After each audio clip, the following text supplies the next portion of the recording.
Hello, good morning all the students. आज की class में हम अब जो प्रकाश विद्युत प्रभाव है उसके अंदर आगे की तरफ बढ़ते हुए उसके प्रायोगिक मॉडल का किस प्रकार से सेटअप किया जाता है तथा साथ में ही इस प्रायोगिक मॉडल के सेटअप के दौरान जो हमें रिजल्ट मिलते हैं उसके बारे में पढ़ेंगे। क्योंकि उन्हीं रिजल्ट के आधार के ऊपर क्या होता है, जो आप लोग मालूम क्वांटम मैकेनिक्स पढ़ रहे हो तो क्वांटम मैकेनिक्स के अंदर आप लोगों को दो मेथड पढ़ या दो थ्योरी पढ़नी पड़ती है, क्लासिकल थ्योरी और क्वांटम थ्योरी। क्योंकि क्लासिकल थ्योरी के फेल होने के कारण ही किस थ्योरी का उत्पादन हुआ, क्वांटम थ्योरी का। तो जो हम इसके प्रैक्टिकली या प्रायोगिक जो परिणाम है, अगर उनको क्लासिकल थ्योरी सक्सेस क्यों फेल हो पाई उसका कारण हमें क्लासिकल थ्योरी के अंदर जो हम पढ़ेंगे उसके कारणों से पता चलेगा, तथा क्वांटम थ्योरी के अंदर उन्हीं परिणामों का क्या होता है सक्सेसफुली सब्सक्रिप्शन या फिर डिस्क्रिप्शन किया जाता है। इस वजह से हम कहते हैं कि इसके अंदर क्वांटम थ्योरी का यूज किया जाता है। तो हमें जो आज का नियम जो क्लास है उसके अंदर एक तो पहले तो इसका प्रैक्टिकली सेटअप कैसे होता है इसके बारे में, तो उसके बाद में हमें जो पढ़ना है वो क्या है, इसकी प्रायोगिक परिणाम है उसके बारे में पढ़ना है। लास्ट क्लास में मैंने आप लोगों को बताया था कोई प्रकाश विद्युत प्रभाव जो होता है उसके अंदर क्या किया जाता है, किसी भी आवर्ती म्यू की आवर्ती की किसी प्रकाश किरण को जब हम किसके ऊपर मेटल के ऊपर इंसिडेंट करते हैं तो मेटल के ऊपर इंसिडेंट करने की वजह से उसमें से क्या है, इलेक्ट्रॉन इस म्यू आवर्ती के फोटोन को ग्रहण करके अपनी ऊर्जा को बढ़ाता है और उसके बाद इतनी ऊर्जा हो जाती है कि वो मेटल के अंदर जिस बंध से बंधा हुआ है उस बंध को तोड़ने के लिए उसके पास पर्याप्त ऊर्जा होती है और उस पर्याप्त ऊर्जा का उपयोग करके फोटोन को अवशोषित करके वो क्या करता है, इलेक्ट्रॉन जो होता है वो क्या हो जाता है उस मेटल से फ्री हो जाता है। तथा जिस मेटल से मैंने आपको ये भी बताया था जिस मेटल द्वारा इलेक्ट्रॉनों का उत्सर्जन किया जाता है उस मेटल को हम क्या बोल सकते हैं इस प्रयोग के अंदर,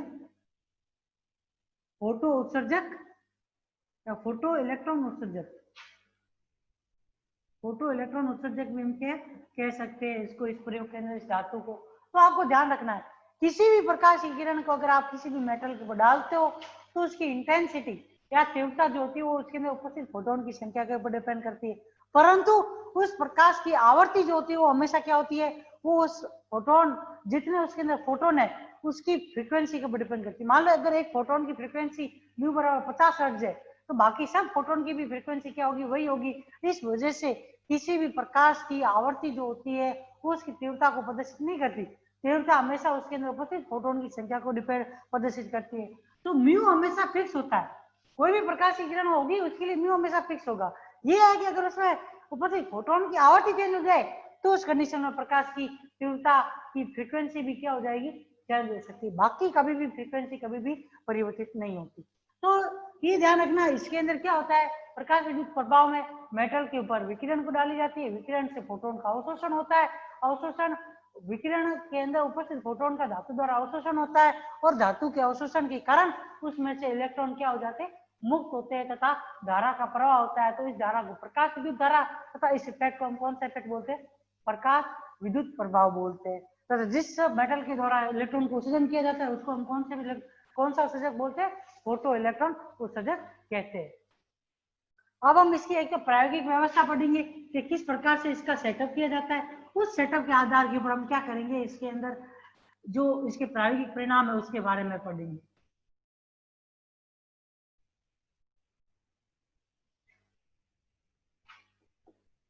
एक्सपेरिमेंटल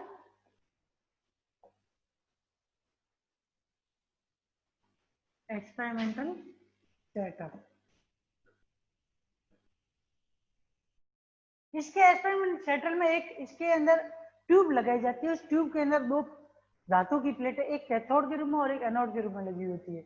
उसके अंदर जब हम क्या करते हैं, बाहर से प्रकाश की किरण को इंसिडेंट करते हैं तो किस वोल्टेज के ऊपर उसके अंदर धारा उत्पन्न हुई उसको वोल्ट मीटर के द्वारा मापते हैं तथा कितनी धारा उत्पन्न हो रही है उसको माइक्रोमीटर की सहायता से मापते हुए एक जो एक इसका डायग्राम बनाया गया है, इसका एक्सपेरिमेंटल सेटअप था वो इस प्रकार से था।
ये जो है ये इसका क्या है, प्रायोगिक सेटअप है, जिसमें आप देख रहे होगे कि जो ये कैथोड है इसके ऊपर जब प्रकाश किरणों को इंसिडेंट किया जाता है तो ये उसमें से क्या करती है, फोटोन को अवशोषित करके अपने में से इलेक्ट्रॉन का ऑक्सीजन करती है, तथा वो इलेक्ट्रॉन इस एनोड या संग्राहक प्लेट के ऊपर क्या होते हैं, संग्रहित होते हैं, जिसकी वजह से इलेक्ट्रॉन के प्रवाह के कारण इस माइक्रोमीटर के द्वारा यह नोट किया जाता है कि इसमें कितनी करंट उत्सर्जित हुई। वो तो किससे पता चलेगा, इस माइक्रोमीटर से। तथा हम इस वोल्ट मीटर का जो उपयोग इसमें ये जो लगा हुआ है इस ट्यूब के समांतर क्रम में, इस वोल्ट मीटर का उपयोग किया जाता है कि जो जब हमने प्रकाश की किरण को इसके ऊपर इंसिडेंट किया तो किस आवर्ती के ऊपर या किस वोल्टेज के ऊपर जो है ये इसके अंदर क्या हो रही है, करंट उत्पन्न हो रही है या फिर इलेक्ट्रॉनों का ऑक्सीजन हो रहा है। जिस वोल्टेज के ऊपर इसके अंदर इलेक्ट्रॉनों का ऑक्सीजन होता है उस वोल्टेज को कौन सा वोल्टेज बोला जाता है, निरोधी विभव कहा जाता है या पोटेंशियल बैरियर बोलेंगे। जिससे अधिक विभव के ऊपर ही क्या होगा, जो उसी विभव के ऊपर क्या होगा, ये जो निरोधी विभव का पॉइंट आएगा ये वी नोट आएगा, इसी के ऊपर हमें पता चलेगा कि इस बिंदु या इस विभव के ऊपर ही क्या हो सकता है, उस धातु के अंदर क्या हो सकती है, करंट उत्पन्न हो सकती है या इलेक्ट्रॉन उत्सर्जित होते हैं। क्योंकि अगर मान लो किसी एक धातु के हमने निरोधी विभव को ज्ञात कर लिया तो मान लो कि अगर उस धातु के अंदर अलग अलग अगर हम उसी की धातुओं को अलग अलग किसी भी अलग अलग एक्सपेरिमेंटल सेटअप में भी अप्लाई करेंगे तो हमेशा उस धातु के लिए इसी निरोधी विभव के ऊपर क्या होगा, उसमें से इलेक्ट्रॉनों का ऑक्सीजन होगा या फिर करंट का प्रवाह होता है। अब ये तो क्या है, इसका एक्सपेरिमेंटल सेटअप है। अगर एग्जाम में पूछ रहे हो इसका एक्सपेरिमेंटल सेटअप कैसा होगा तो हमें ये प्रकार इस प्रकार से बनाना होगा कि इस प्रकार से इसके अंदर वोल्ट मीटर को लगाते हैं, माइक्रोमीटर लगाते हैं। इनका उपयोग क्या होता है वो तो आप लोगों को मालूम है, माइक्रोमीटर तो करंट को मापने के लिए, वोल्ट मीटर है जो निरोधी विभव वी नॉट मापने के लिए, जो कि ये प्रदर्शित करती है कि इस सेटअप के अंदर करंट किस विभव के ऊपर उत्पन्न हुआ है, उसको किसके द्वारा, इस वोल्ट मीटर के द्वारा मापा जाता है। अब हम क्या करेंगे, इसके एक्सपेरिमेंटल रिजल्ट क्या थे उसके बारे में पढ़ेंगे, ठीक है ना।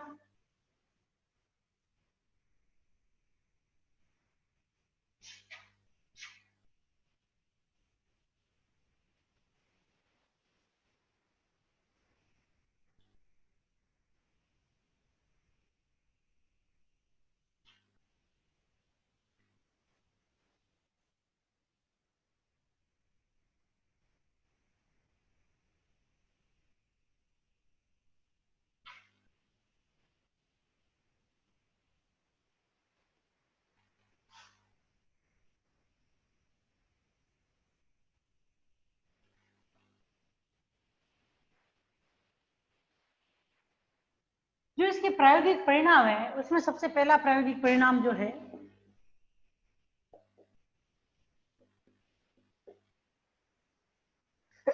सॉरी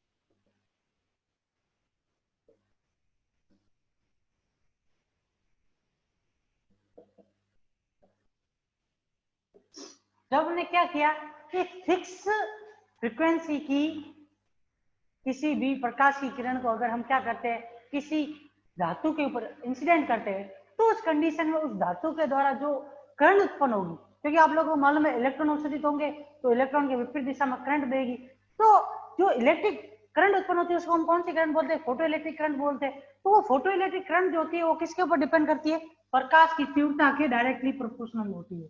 मतलब प्रकाश की तीव्रता जितनी अधिक होगी उतनी क्या होगी, करंट भी अत्यधिक मात्रा में उत्सर्जित होगी। अगर मान लो कि प्रकाश की तीव्रता कम है तो उस कंडीशन में उससे उत्सर्जित होने वाले करंट की मात्रा भी कम होती है। तो अगर हम प्रकाश की तीव्रता किस किस के बीच में, प्रकाश की तीव्रता तथा फोटो इलेक्ट्रिक करंट के मध्य अगर हम ग्राफ खींचे तो वो ग्राफ जो कैसा प्राप्त होता है, वो इस प्रकार से प्राप्त होगा एक स्ट्रेट लाइन के रूप में। ये आप देख रहे हो स्टार्टिंग के अंदर ये जीरो क्यों है, जीरो इसलिए क्योंकि जब तक उस मेटल को जितनी फ्रीक्वेंसी की तरंग की आवश्यकता है या फिर वेव की आवश्यकता है, अगर उस फ्रीक्वेंसी तक की वेव नहीं मिलेगी तो उस कंडीशन तक वो उसमें से क्या नहीं उत्सर्जित करेगा, वो अपने में से मेटल में से इलेक्ट्रॉन को उत्सर्जित नहीं करेगा। इसलिए आप देखो कि स्टार्टिंग के अंदर मैंने ये ग्राफ ऐसा बनाया है, लेकिन जिस समय एक बार उसमें से इलेक्ट्रॉनों का उत्सर्जन शुरू हो जाता है तो उस कंडीशन में जैसे जैसे तीव्रता बढ़ती जाएगी वैसे वैसे इलेक्ट्रॉन की जो, या फिर आप इलेक्ट्रॉन का उत्सर्जन या फिर आप बोल सकते हो फोटो इलेक्ट्रिक करंट का मान भी बढ़ता जाता है। जो ये पहला पॉइंट है इसका रिजल्ट का, या वो ये जो इस एक्सपेरिमेंट में वो ये निकलता है कि फोटो इलेक्ट्रिक करंट जो है वो प्रकाश की तीव्रता के ऊपर डायरेक्ट डिपेंड करती है। जितनी अधिक प्रकाश की तीव्रता होगी या फिर जितना अधिक प्रकाश के अंदर फोटोन की संख्या होगी उतने ही अधिक इलेक्ट्रॉन उत्सर्जित होंगे, उतने ही अधिक क्या होगी उसकी करंट की मात्रा भी, फोटो इलेक्ट्रिक करंट की मात्रा भी उतनी ही अधिक होगी। तो ये ग्राफ है जो वो फर्स्ट पॉइंट को बताता है। सेकंड पॉइंट जो है वो इसके अंदर, सेकंड पॉइंट जो इसका ये है कि फोटो इलेक्ट्रॉन, या फिर आप ये कह सकते हो कि ये जो फोटो इलेक्ट्रिक इफेक्ट जो होता है वो एक फिक्स आवर्ती के ऊपर डिपेंड करता है। मतलब एक कोई फिक्स फ्रीक्वेंसी जो होती है, अगर मान लो कि कोई भी म्यू नॉट फ्रीक्वेंसी जिसका मान कुछ भी हो, अगर उस फ्रीक्वेंसी के अधिक आवर्ती का प्रकाश अगर हम मेटल के ऊपर अप्लाई करते हैं, या फिर प्रकाश इस म्यू नॉट फ्रीक्वेंसी से अधिक आवर्ती, या ये जो न्यूनतम फ्रीक्वेंसी हो, इस न्यूनतम फ्रीक्वेंसी से अधिक फ्रीक्वेंसी का प्रकाश अगर मेटल के ऊपर इंसिडेंट होगा या मेटल के ऊपर आपतित होगा, तभी उसमें से क्या होता है, इलेक्ट्रॉन का उत्सर्जन होता है, या फिर आप ये कह सकते हो तभी उसमें से क्या होता है,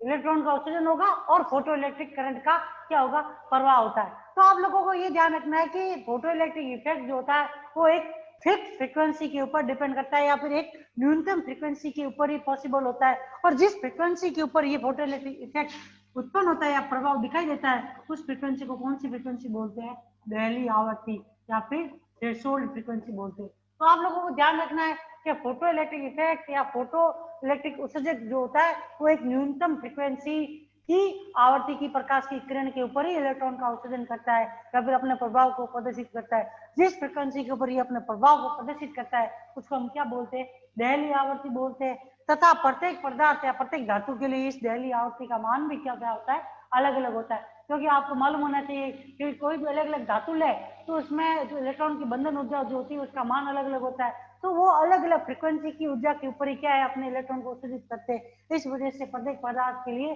दहली आवर्ती का मान भी भिन्न भिन्न होता है। तो आप लोगों को ये मालूम होना चाहिए फोटो इलेक्ट्रॉन का उत्सर्जन या प्रकाश विद्युत प्रभाव, प्रकाश विद्युत प्रभाव तभी संभव होता है, प्रकाश विद्युत प्रभाव तभी संभव होता है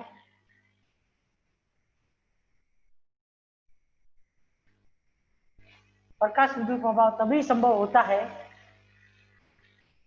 जब एक धातु तल पर आपतित, एक धातु तल पर आपतित प्रकाश की आवर्ती, आपतित प्रकाश की आवर्ती म्यू एक न्यूनतम मान, एक न्यूनतम मान म्यू नॉट से अधिक हो। ध्यान रखना, एक नियत मतलब निश्चित जो फ्रीक्वेंसी होगी उस न्यूनतम वैल्यू से अधिक फ्रीक्वेंसी का प्रकाश होगा या फिर उस न्यूनतम मान के बराबर का प्रकाश होगा, उसी कंडीशन में उस मेटल के द्वारा क्या होगा, इलेक्ट्रॉनों का उत्सर्जन होगा तथा विद्युत धारा प्रवाहित होगी, तभी वो क्या कर पाएगा, प्रकाश विद्युत प्रभाव को दर्शा सकता है। अदरवाइज कभी भी वो प्रकाश विद्युत प्रभाव को नहीं दर्शाता है। इसी न्यूनतम आवृत्ति को क्या कहते हैं, इस न्यूनतम आवृत्ति को, इस न्यूनतम आवृत्ति को क्या बोला जाता है, दहली आवृत्ति कहते हैं।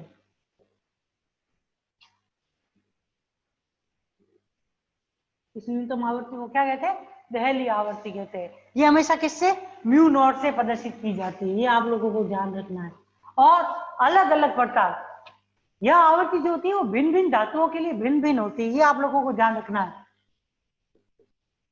भिन्न भिन्न धातुओं के लिए, भिन्न भिन्न धातुओं के लिए दहली आवर्ती का मान क्या होता है? आवर्ती का मान भी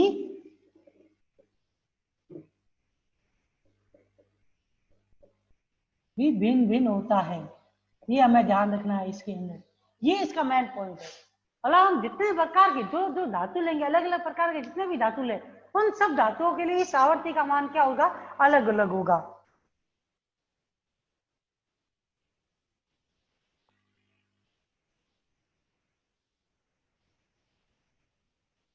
और वो डिपेंड किसके ऊपर करेगा? वो साथ ही साथ ये चीज जो होती है वो डिपेंड करती है निरोधी विभव के ऊपर। अब हमें ये मालूम होना चाहिए निरोधी विभव होता क्या है। थर्ड पॉइंट है वो इसके अंदर आता है कि वह विभव जिस पर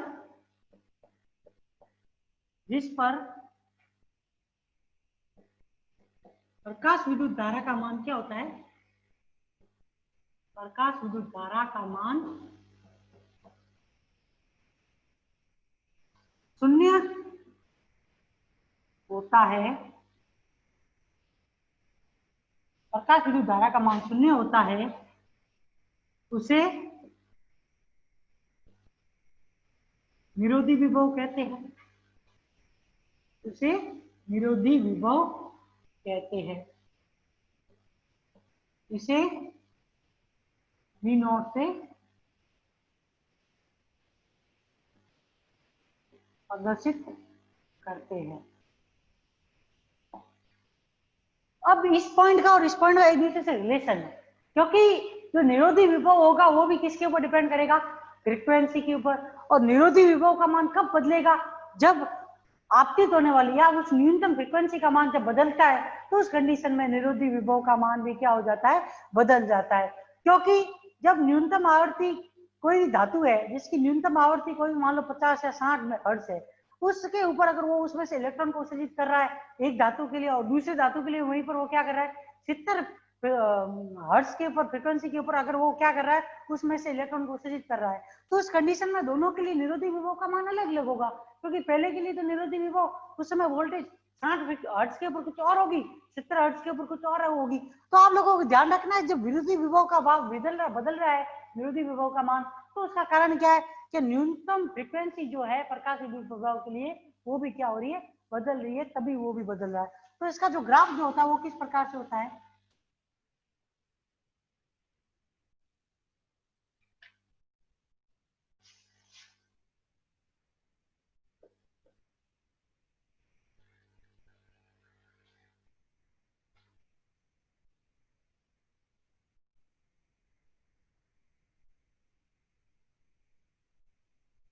ये दो पदार्थ है, सोडियम तथा कैल्शियम। इसके लिए आप देखोगे तो दोनों के लिए क्या है? यहाँ पे फ्रीक्वेंसी का मान अलग अलग है। एक किसी और फ्रीक्वेंसी के ऊपर क्या कर रहा है? अपने में से निरोधी विभव को प्रदर्शित कर रहा है, या किसी और जगह पे उसके अंदर निरोधी विभव का मान प्राप्त हो रहा है किसी फ्रीक्वेंसी के ऊपर, और किसी के ऊपर किसी और फ्रीक्वेंसी को निरोधी विभव का मान प्राप्त हो रहा है। तो एक के अंदर फ्रीक्वेंसी कम के ऊपर निरोधी विभव या फिर कम फ्रीक्वेंसी के ऊपर क्या है? इलेक्ट्रॉन उत्सर्जित हो रहा है। पर दूसरे के अंदर वहीं पर सोडियम के अंदर आप देखोगे तो अधिक फ्रीक्वेंसी के ऊपर उसके अंदर क्या उत्पन्न होते हैं? इलेक्ट्रॉन का ऑक्सीजन होता है। तो आप लोगों को ध्यान रखना है कि फ्रीक्वेंसी का निरोधी विभव के साथ में क्या होता है? संबंध होता है, परंतु वो तीव्रता के ऊपर डिपेंड कभी भी नहीं करेगी, क्योंकि ये तो किसके ऊपर? डायरेक्टली फ्रीक्वेंसी के ऊपर है। अगर किसी भी पदार्थ के अंदर निरोधी विभव का मान जो है वो किसके ऊपर? तीव्रता के ऊपर। कब डिपेंड नहीं करेगा? जब फ्रीक्वेंसी का मान क्या हो जाए? कांस्टेंट हो जाए। तो फ्रीक्वेंसी कांस्टेंट होगी तो उस कंडीशन में निरोधी विभव कभी भी नहीं बदलेगा। वो मान लो अगर उसके अंदर फोटोन की संख्या भले कितनी भी अधिक हो, उस कंडीशन में निरोधी विभव के ऊपर कभी भी कोई इफेक्ट नहीं पड़ेगा, क्योंकि तीव्रता जो बढ़ती या कम होती है वो किसके ऊपर डिपेंड करती है? फोटोन की संख्या के ऊपर डिपेंड करेगी। अगला जो पॉइंट है वो इसके अंदर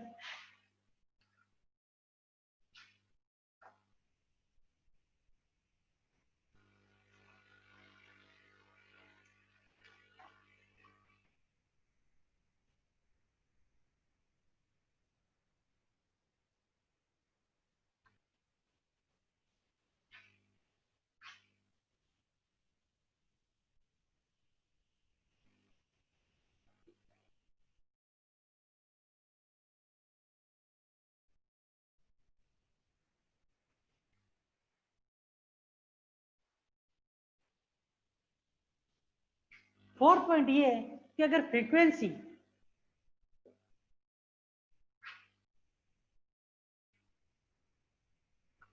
या फिर आप ये कह सकते हो कि आपतित प्रकाश की अगर फ्रीक्वेंसी क्या हो जाए कि आवर्ती अगर क्या होती है निश्चित होती है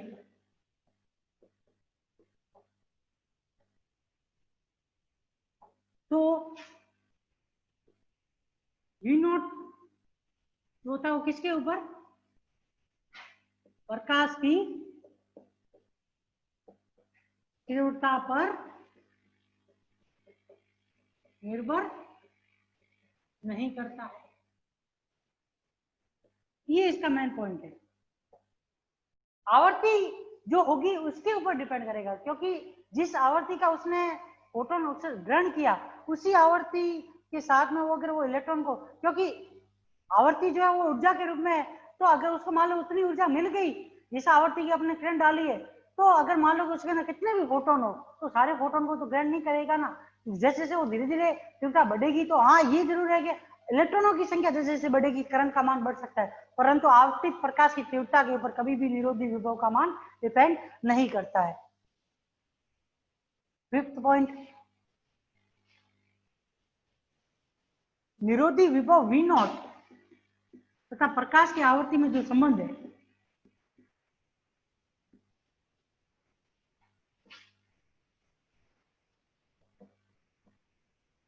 आवर्ती में जो संबंध होता है उसको किससे प्रदर्शित करते हैं सॉरी ए म्यू प्लस बी से प्रदर्शित करते हैं, जहां पे ये दोनों क्या होते हैं कांस्टेंट। ठीक है, एक तो किसके ऊपर डिपेंड करता है पदार्थ की प्रकृति के ऊपर डिपेंड नहीं करता है।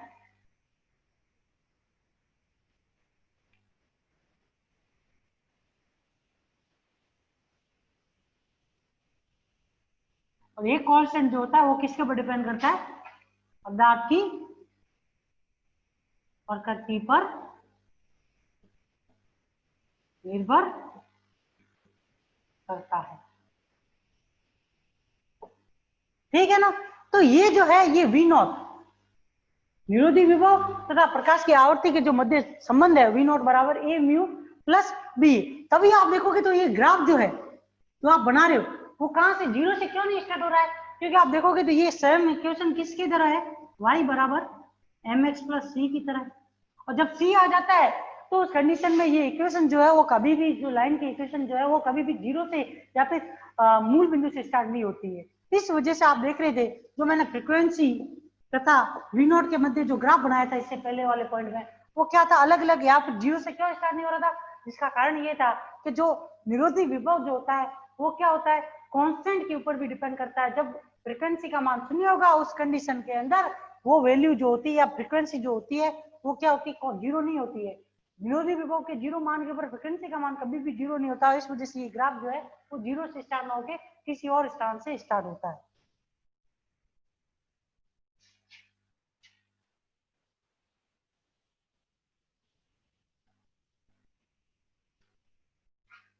अब इसके अंदर जो लास्ट में 2 पॉइंट बच जाते हैं वो है इसके अंदर ये तो टाइम लैग का, और एक पॉइंट जो है वो तीव्रता के ऊपर और फ्रीक्वेंसी के ऊपर उत्सर्जित होने वाले इलेक्ट्रॉनों की तीव्रता तथा उसकी उत्सर्जित होने वाले इलेक्ट्रॉनों की संख्या का तीव्रता तथा फ्रीक्वेंसी के ऊपर।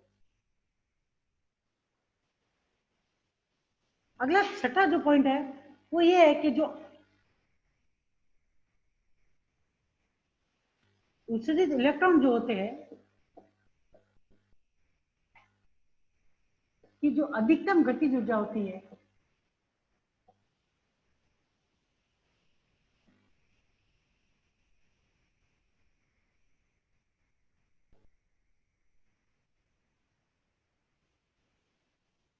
क्योंकि कोई भी अगर इलेक्ट्रॉन उत्सर्जित हो रहा है किसी भी धातु से तो उत्सर्जित हो रहा है तो इसका मतलब उसके पास गति है तब उसके पास में गतिज ऊर्जा भी होगी। तो अधिकतम गतिज ऊर्जा जो होती है उस इलेक्ट्रॉन की जब वो धातु से बाहर निकल के बाहर की तरफ गति करता है और करंट का प्रवाह करता है तो उस कंडीशन में जो उसकी अधिकतम गतिज ऊर्जा जो होती है वो प्रकाश की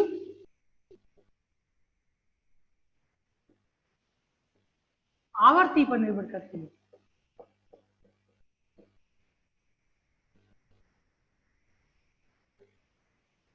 न कि तीव्रता पर। क्योंकि हम लोगों को मालूम है जिस फोटोन को उसने ग्रहण किया है उसी की फ्रीक्वेंसी जो होगी उसी आधार के ऊपर वो इलेक्ट्रॉन क्या होगा, उसमें से उत्सर्जित होगा। मान लो कि अगर उस फ्रीक्वेंसी का मान या फिर उस आवर्ती के कारण जो फोटोन के पास एनर्जी है वो इतनी अधिक है कि मान लो कि इलेक्ट्रॉन की गति बहुत अधिक हो जाए, मतलब मान लो जैसे कि मान लो कि ये कोई भी एक पदार्थ है जिसके अंदर सबसे ऊपर वाला ऊर्जा लेवल ये है, जिसके अंदर इलेक्ट्रॉन है, यहाँ पे ये आवर्ती एच म्यू का कोई भी या फिर ऊर्जा एच म्यू का कोई भी फोटोन इंसिडेंट हुआ और इस फोटोन को इसने पदार्थ ने ग्रहण किया और यहाँ से उसने क्या किया, इलेक्ट्रॉन को उत्सर्जित किया। तो इस इलेक्ट्रॉन की जो ऊर्जा जो होगी या फिर इस इलेक्ट्रॉन की गति होगी वो किसके ऊपर डिपेंड करेगी, इस म्यू फ्रीक्वेंसी के ऊपर। इसका मान जितना अधिक होगा उस कंडीशन के अंदर इस इलेक्ट्रॉन की गति भी क्या होगी, उतनी ही अधिक होगी। तीव्रता के ऊपर ये इलेक्ट्रॉन की गति कभी भी डिपेंड नहीं करती, ये आप लोगों को ध्यान रखना है। जो भी डिपेंडेंसी होगी इलेक्ट्रॉन की गति की वो किसके ऊपर होगी, वो आपतित होने वाले फोटोन की आवर्ती या फिर आपतित होने वाले प्रकाश की आवर्ती के ऊपर डिपेंड करती है। अगला पॉइंट जो है वो इसके अंदर इलेक्ट्रॉन की संख्या के ऊपर, उत्सर्जित इलेक्ट्रॉन की जो संख्या होती है वह प्रकाश की तीव्रता पर डिपेंड करती है।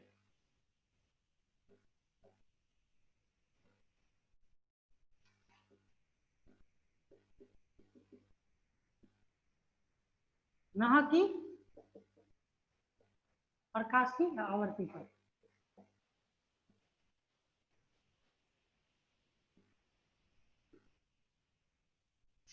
अब इस पॉइंट का मतलब ये है कि इलेक्ट्रॉन उत्सर्जित तो आवर्ती के कारण ही होता है, परंतु इलेक्ट्रॉन की संख्या कितनी है वो किसके ऊपर डिपेंड करेगी, वो प्रकाश की तीव्रता के ऊपर डिपेंड करेगी, या फिर अपन ये कह सकते हैं कि उसके अंदर कितने फोटोन है तो उसके ऊपर डिपेंड करती है। क्योंकि तीव्रता का डायरेक्ट रिलेशन किससे है, प्रकाश के अंदर उपस्थित या जो किरण है उसके अंदर उपस्थित फोटोन की संख्या के ऊपर। तो जितनी अधिक फोटोन की संख्या होगी या जितनी अधिक प्रकाश की तीव्रता होगी उतने ही अधिक क्या होंगे, इलेक्ट्रॉन फोटोन को अवशोषित करेंगे तथा उतने ही अधिक इलेक्ट्रॉनों का क्या होगा, उस पदार्थ में से उत्सर्जन होगा। तो उस वजह से हम इस पॉइंट के अंदर ये बताया गया कि इलेक्ट्रॉन की उत्सर्जन की क्षमता या प्रकाश की जो जो जो या फोटो इलेक्ट्रिक करंट जो होती है उसके उत्सर्जन की क्षमता या फोटो इलेक्ट्रिक करंट की अधिकता या कमी या कितनी अधिक करंट फ्लो हो रही है वो सब किसके ऊपर डिपेंड करेगी, प्रकाश की तीव्रता या फिर फोटोन की संख्या के ऊपर डिपेंड करती है। जिसका ग्राफ मैंने आप लोगों को बताया था कि जो स्ट्रेट लाइन के अंदर ये जो ग्राफ प्राप्त हो रहा था इस प्रकार से, यहाँ पे ये ग्राफ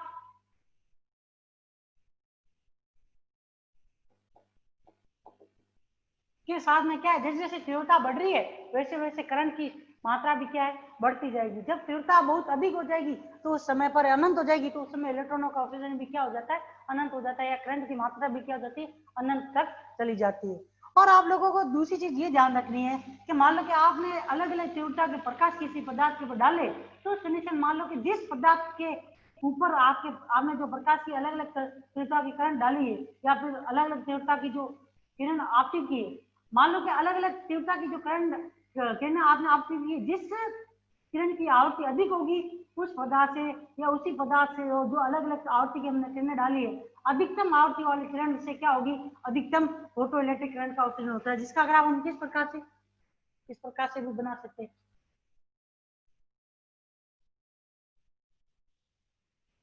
वोल्टता, मान लो कि फ्रीक्वेंसी हमने कोई भी प्रकाश जो लिया है अलग अलग आवृत्ति का उसकी नियत है, एक ही प्रकाश है जिसकी फ्रीक्वेंसी क्या है, फिक्स्ड है, या फिर निश्चित फ्रीक्वेंसी की कोई भी एक किरण है उसकी आवृत्ति अलग अलग है, लेकिन आवृत्ति अलग अलग से मतलब है उसके अंदर फोटोन की संख्या अलग अलग है। तो उस कंडीशन के अंदर तो आप लोगों को मालूम है कि निरोधी विभव का मान तो क्या होगा, फिक्स होगा, जो कि नेगेटिव साइड की तरफ होता है, जिसे हम क्या बोलते हैं, स्टॉपिंग वोल्टेज भी बोल सकते हैं। ठीक है, तो आप लोग देखोगे ये जो ग्राफ है वो किस प्रकार से प्राप्त होता है, वो इस प्रकार से, ये फ्रीक्वेंसी I1, ये तीव्रता I2, ये I3, यहाँ पे I3 का मान जो है I2 से अधिक तथा I1 से भी अधिक है।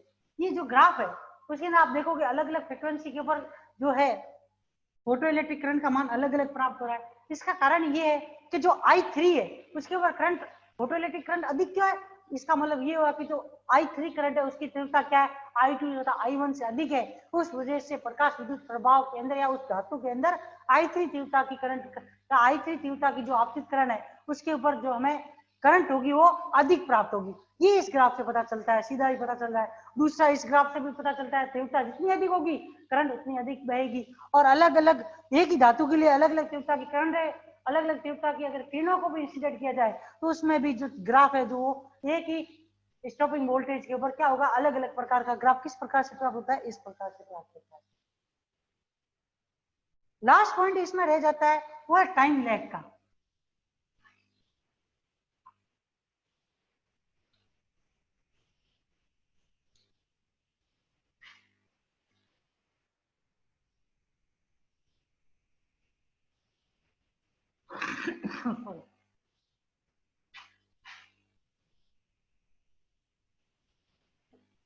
समय पक्षता, पश्चिमता, या फिर ये बोल सकते हो टाइम लैग। तो क्या होता है, शून्य होता है या फिर कह सकते हो नहीं होता है। इसका मतलब ये है समय पश्चात से मतलब कि अगर मान लो कि आपने किसी भी धातु के ऊपर इलेक्ट्रॉन का प्रकाश की किरण का इंसिडेंट किया, तो अगर उसमें से इलेक्ट्रॉन जैसे ही इंसिडेंट हुआ हाथों हाथ उसमें से अगर इलेक्ट्रॉन बाहर निकल जाता है तो उस कंडीशन के अंदर टाइम लैग का मान शून्य होता है। वो चीज इसी के अंदर पाई जाती है कि जो प्रकाश विद्युत प्रभाव जो होता है उसमें जैसे ही फोटोन का इंसिडेंट या किसी प्रकाश की किरण का इंसिडेंट होता है उसी समय उसमें से हाथों हाथ जैसे इंसिडेंट हुआ उसी समय उसमें से इलेक्ट्रॉन उत्सर्जित हो जाता है। इस वजह से फोटोइलेक्ट्रिक इफेक्ट के अंदर जो टाइम लैग होता है उसका मान क्या होता है, शून्य होता है। सॉरी। तो ये जो इसके अंदर नॉर्मली 8 परिणाम जो मिले, अगर उन 8 परिणामों को क्लासिकल थ्योरी प्रेजेंट करेगी तो क्लासिकल थ्योरी क्या होगी, सक्सेसफुली फोटोइलेक्ट्रिक इफेक्ट का प्रभाव या फोटोइलेक्ट्रिक प्रभाव को बता सकती है। अगर इसमें से एक भी कमी इन 8 पॉइंटों में से पाई जाती है तो उस कंडीशन में वो मेथड क्या हो जाता है, फ्लॉप हो जाता है या फिर रॉन्ग हो जाता है। तो आप लोगों को ध्यान रखना, जो इसके अंदर 8 मेन पॉइंट जो मैंने बताए, उत्सर्जित इलेक्ट्रॉन की संख्या तथा इलेक्ट्रॉन की गतिज ऊर्जा, कौन सी आवृत्ति के ऊपर ये प्रभाव दिखा जाता है, फोटोइलेक्ट्रिक करंट का तीव्रता के ऊपर क्या इफेक्ट है, और अलग अलग पदार्थों के लिए जो निरोधी विभव है वो फ्रीक्वेंसी के ऊपर कैसे डिपेंड करता है, ये सारे पॉइंट क्या है वो फोटो इलेक्ट्रिक इफेक्ट के प्रैक्टिकली रिजल्ट है। इन सबका प्रदर्शन होना किसी भी फोटो इलेक्ट्रिक प्रभाव के अंदर बहुत ज्यादा जरूरी है। किसी भी थ्योरी के अंदर इन सब रिजल्ट्स का परफेक्ट होना या प्रूव होना बहुत ज्यादा जरूरी है। अगर ये 8 में से एक भी रिजल्ट अगर रॉन्ग होता है तो उस कंडीशन में वो मेथड क्या हो जाएगा, फॉल हो जाएगा या फिर वो मेथड असक्सेसफुल रहेगा। तो ये हम लोगों को 8 पॉइंट इस मेथड के अंदर ध्यान रहना बहुत ज्यादा जरूरी है। कल हम जो है अगली क्लास में क्लासिकल मेथड तथा क्वांटम मेथड के बारे में पढ़ेंगे।